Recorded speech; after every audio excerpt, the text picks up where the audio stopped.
Criterios de diseño. Los criterios de diseño de cimentadores para clasificación del agua se basan en valores obtenidos a través de la experiencia en la operación de prototipos de plantas y plantas piloto de tratamiento de agua. Los criterios de diseño son: propiedades de asentamiento de los sólidos suspendidos, carga superficial o tasa de cimentación superficial, profundidad,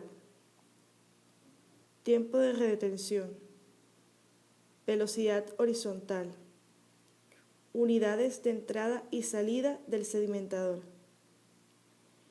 De conformidad con los estudios realizados por Kawamura, se deben tener en cuenta además unos aspectos: almacenamiento de lodos y criterios adicionales para diseño de cimentadores.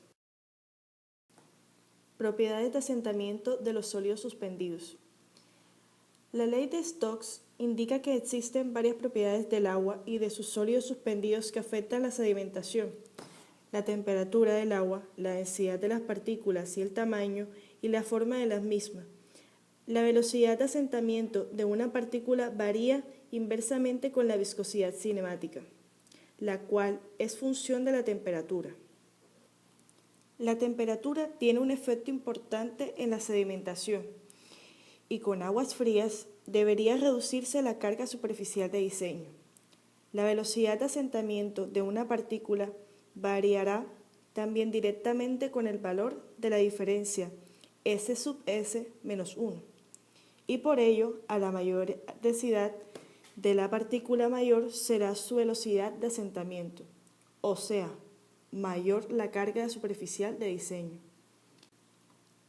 El efecto de la variación en la densidad relativa de la partícula S sub S para partículas discretas puede determinarse con la ley de Stokes, pero para partículas floculentas en las cuales cambia su tamaño y densidad, la ecuación mencionada no es aplicable y es necesario recurrir a los análisis de columnas de sedimentación como se vio previamente. En las partículas discretas, el efecto de tamaño de la partícula se visualiza con los valores del siguiente cuadro. En este cuadro podemos apreciar las velocidades de asentamiento para algunas partículas. En el cuadro tenemos el diámetro de las partículas en milímetros, clasificación, ya sea grava, arena gruesa, arena fina o limo, el valor de U en milímetros sobre segundo y el valor de CS. Carga superficial o tasa de sedimentación superficial. Una de las principales características del tanque de sedimentación es su área superficial, la cual depende de la carga o tasa de sedimentación superficial. La carga superficial es el parámetro más usado en la práctica para diseño y clasificación de sedimentadores. En el tanque ideal de sedimentación convencional, la carga superficial podría hacerse igual a la velocidad de asentamiento de las partículas que se desea remover. Sin embargo, como no existe en la práctica tanques ideales, se acostumbra reducir la carga superficial y aumentar los tiempos teóricos de retención. En el siguiente cuadro podemos apreciar las cargas superficiales típicas en sedimentadores convencionales. Según el tipo de agua, superficial o subterránea, tratamiento, flóculo de alumbre, flóculo de polímero, ablandamiento con cal, unidades de flujo ascensional, ablandamiento con unidades de flujo ascensional y la carga superficial dada para cada uno de los tipos de agua. Según Fair, Geyer y Okun, la velocidad de asentamiento del flóculo de hierro y aluminio a 10 grados centígrados es de 5 centímetros sobre minuto, es decir, una carga superficial de 72 metros cúbicos sobre metro cuadrado de. Según la EPA, las cargas superficiales típicas para diseño de sedimentadores de aguas residuales con precipitación química son: alumbre de 20 a 24.5 metros cúbicos sobre D por metros cuadrados, hierro de 28.5 a 32.5 metros cúbicos sobre D por metro cuadrado, y cal, que va entre 57 y 65 metros cúbicos entre D por metro cuadrado. Profundidad. La eficiencia del tanque de sedimentación es afectada por el grado de floculación de los sólidos suspendidos, el cual a la vez depende del tiempo de retención.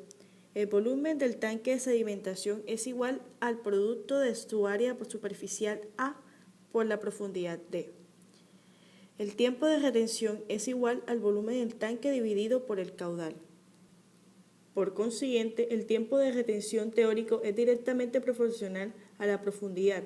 Por ello, la eficiencia de remoción de las partículas floculentas dependerá de la profundidad del tanque. Sin embargo, la eficiencia de remoción no está relacionada linealmente con el tiempo de remoción. Así, por ejemplo, el 80% de los sólidos suspendidos son removidos en un tiempo de retención de 2 horas. Es posible que con 3 horas de retención solo se remueva 90%.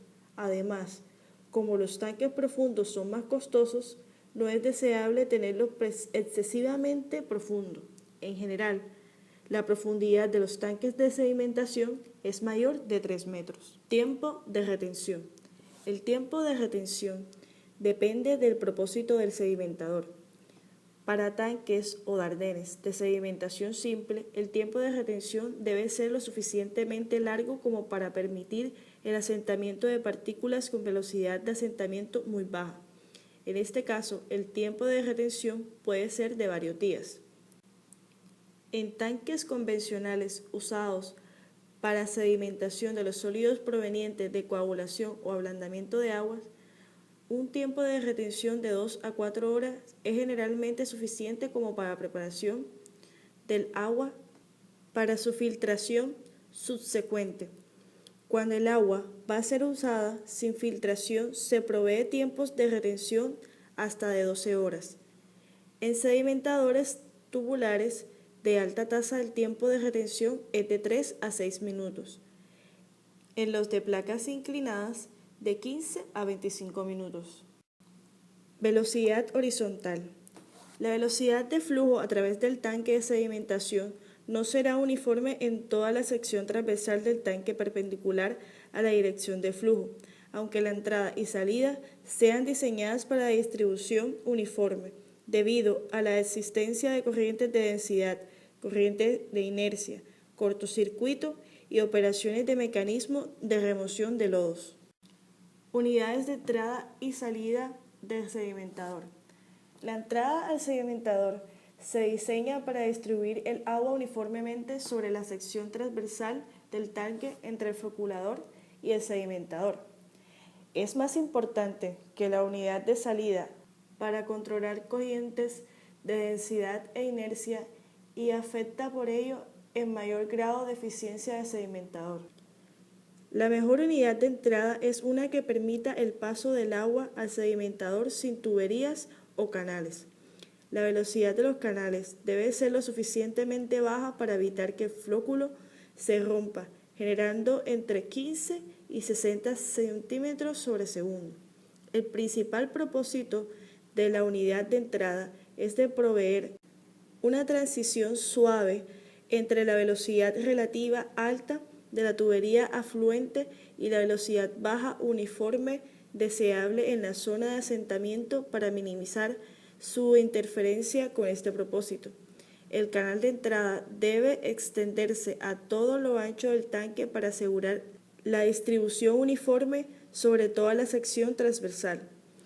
El propósito de la unidad de salida es similar al de la unidad de entrada, o sea, proveer una transición suave entre la velocidad de flujo en el sedimentador y la velocidad en la tubería efluente. Generalmente, el nivel del agua en el sedimentador se controla a la salida. Las salidas pueden ser vertederos o aberturas sumergidas con control manual ejercido por las válvulas de control de nivel de entrada a los filtros. De conformidad con estudios realizados por Kawamura, se deben tener en cuenta además los siguientes aspectos. La mejor localización de la pantalla difusora de entrada al sedimentador es de 2 a 2.5 metros aguas abajo del muro de entrada.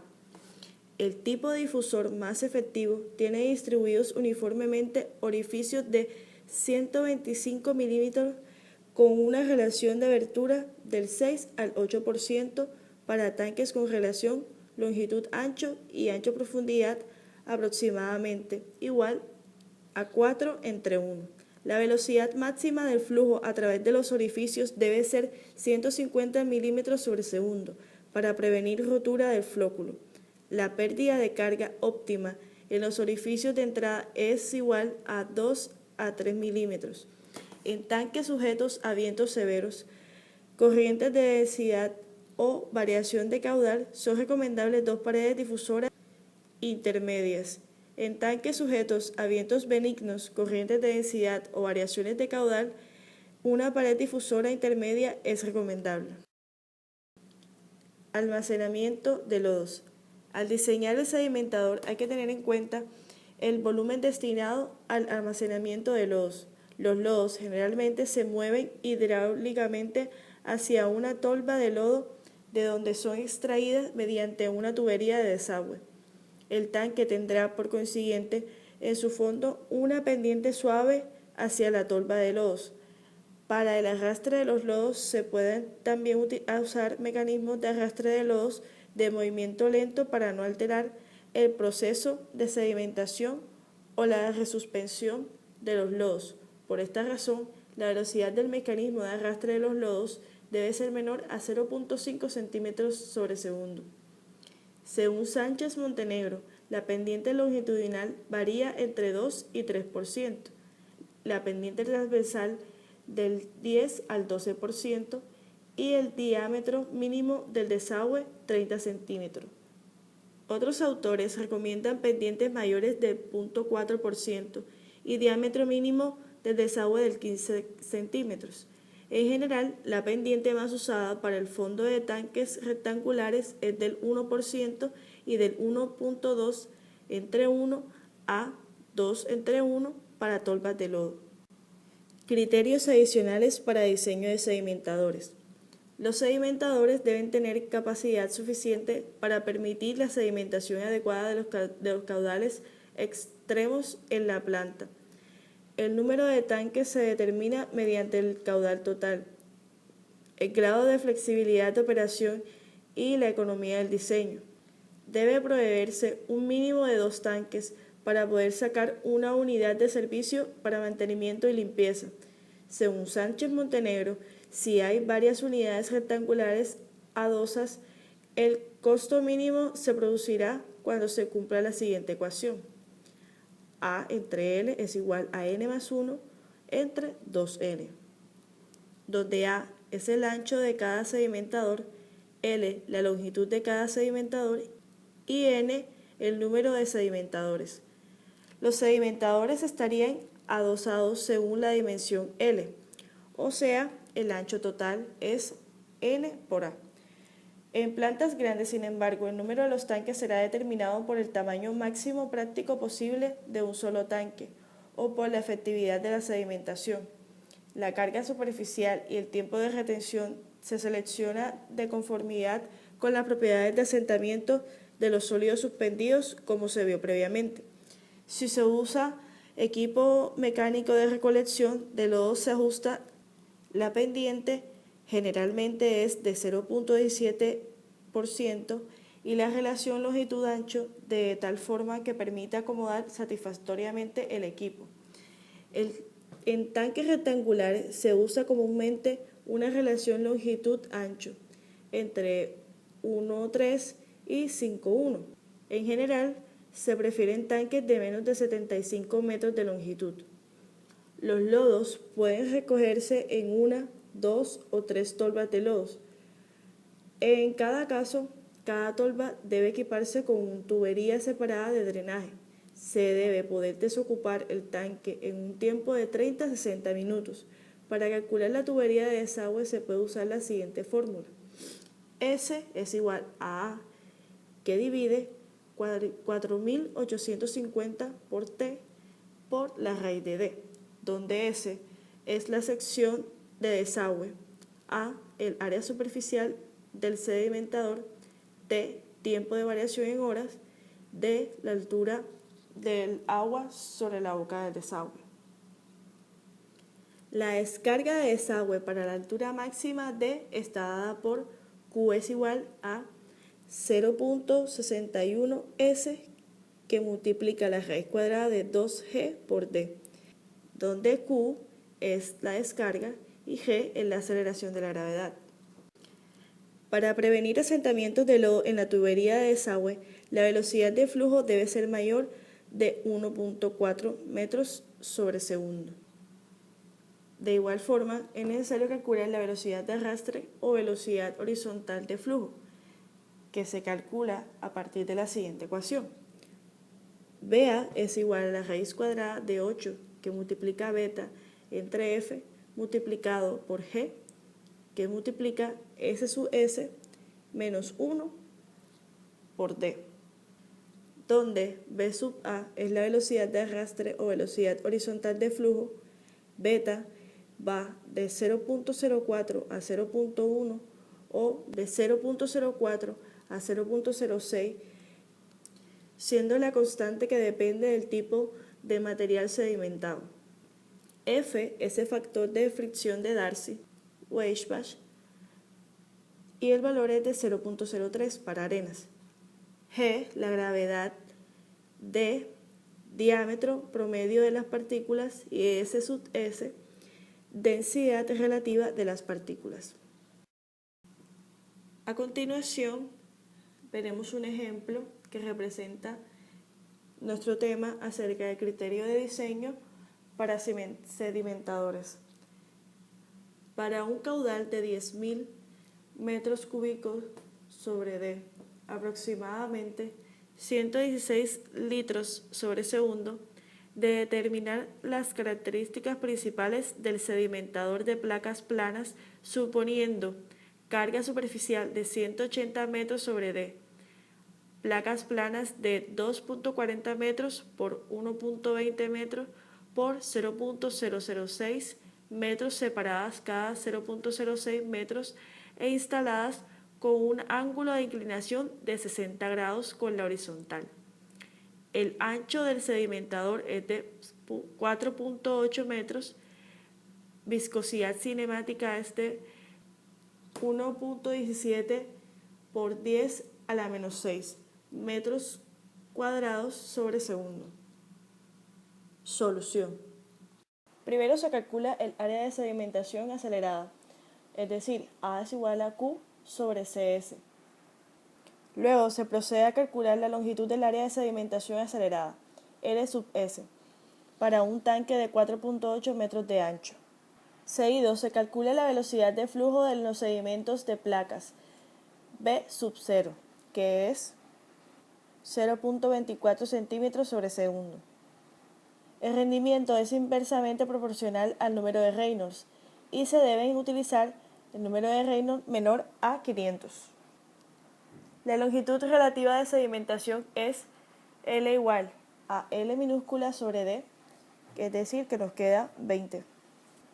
Y la longitud relativa de la región de transición, según la ecuación L' es igual a 0.015 por el número de Reynolds, es igual a 1.6. Como L' es menor que L, la longitud relativa corregida de sedimentación es de 18.4.